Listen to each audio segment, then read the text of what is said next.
All right, it has been a minute, but welcome to another episode of Business by the Bar from Security Owners Group.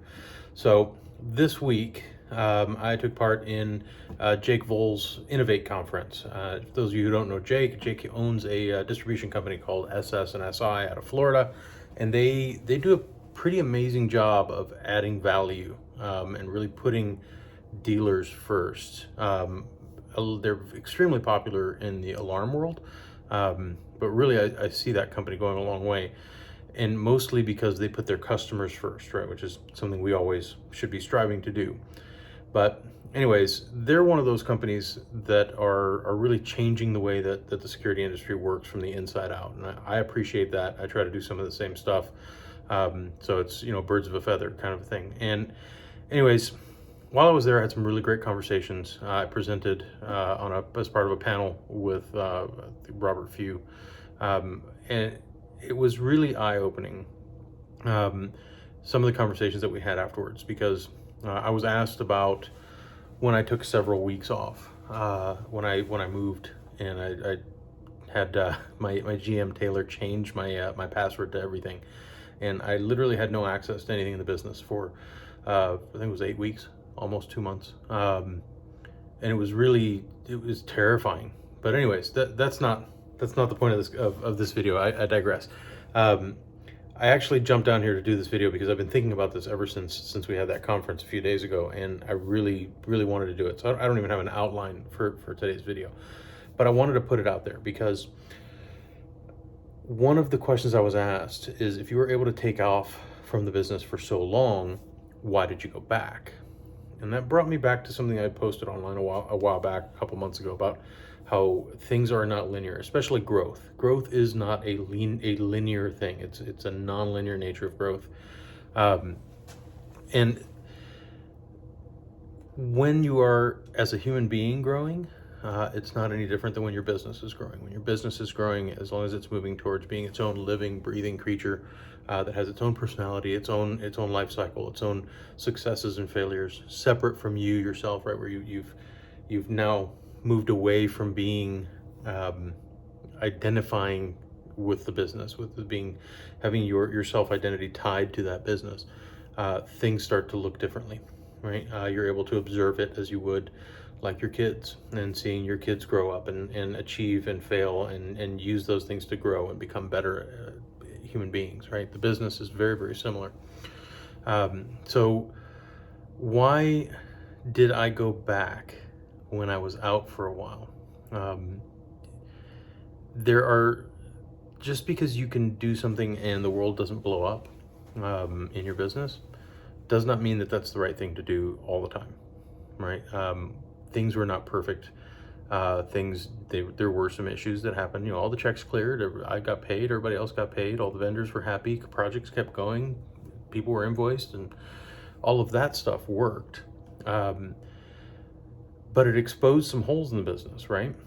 In the processes and the things that we do. So what I did was took that time when I came back and listened to my employees and listened to the things that they were telling me needed to be changed, right? I looked at where they got stuck and what processes needed to be adapted, right? Because just because they worked for me 5 years ago doesn't mean that they're the right processes for right now.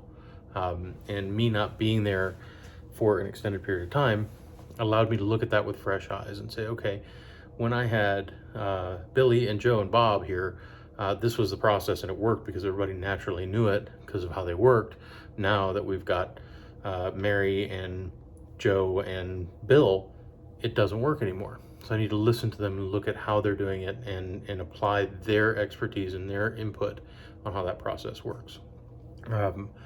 So don't get frustrated if you cannot take several weeks off right now, because that's not the goal. That's not the point of it, right? That is simply an exercise, is removing yourself from the business so that you can see where it goes without you, where its tendencies are, and where you can come back in as a coach instead of a boss and change and provide guidance for that business to continue to develop itself. But it's never linear, right? Just because I could take, let's say I took 3 weeks, you could take 3 weeks off. That doesn't mean that you can come back for a week and take 4 weeks off. come back for a month and take 6 weeks off. That's not how it works. Every time you grow to the next level, you have to reassess and see where things are, right? The analogy that I used a while back is, as you're climbing a mountain and you get to the top of that mountain, when you're looking out over the horizon and you see this other mountain over here, you can't go from this peak to that peak. You have to go down into the valley and then reclimb, okay?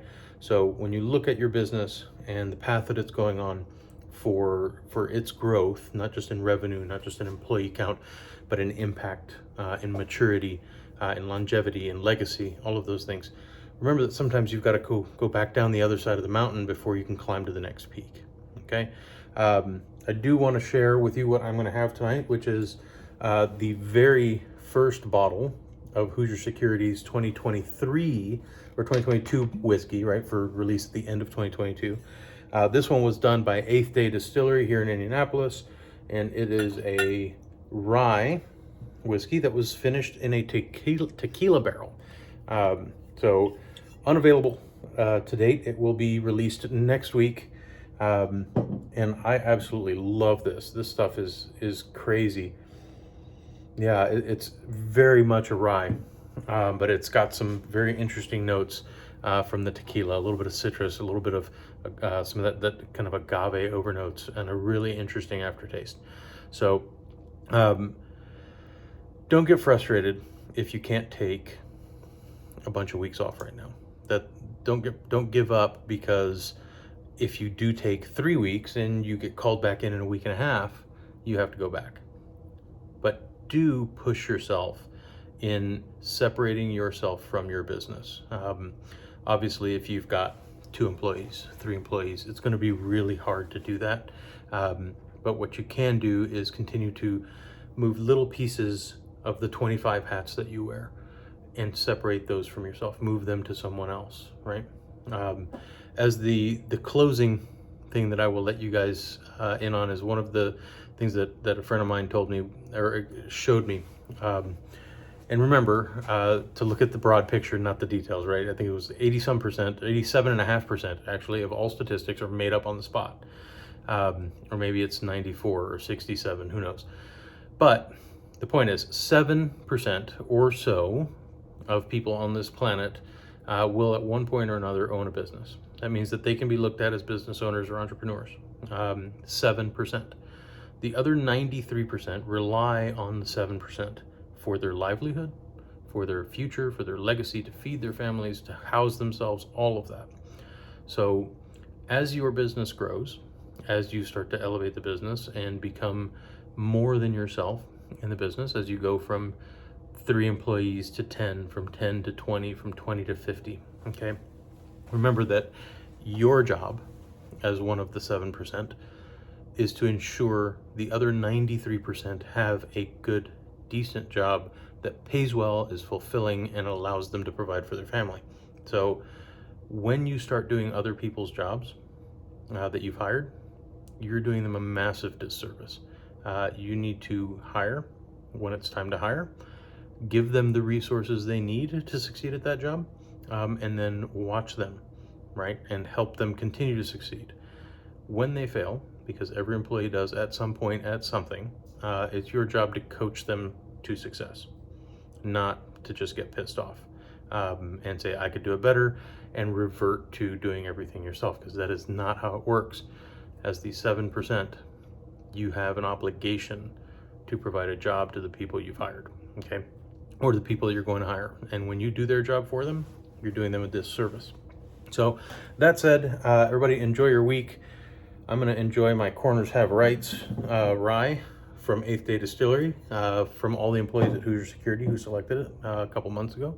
And I wish you the best.